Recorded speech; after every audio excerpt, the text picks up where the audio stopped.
TikTokers Popo Barbie buka suara soal videonya dengan patung manekin yang viral di media sosial. Diketahui Popo Barbie diamankan oleh Polres Kerinci atas dugaan tindak pidana pornografi atau ITE. Menyusul pengamanannya itu, Popo Barbie membuat pengakuan saat konferensi pers di Mapolres Kerinci pada Senin 4 Juli 2023 terkait alasan dibalik pembuatan video tersebut. Popo menyebut kini ia sedang menghadapi kesulitan ekonomi dan banyak hal yang perlu ia bayar.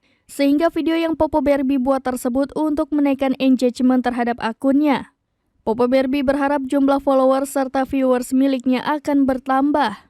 Dengan demikian, Popo Barbie akan mendapatkan kesempatan endorsement dari sebuah brand. Lebih lanjut, Popo Barbie mengakui baru pertama kali membuat video atau konten asusila lalu diunggah ke media sosial.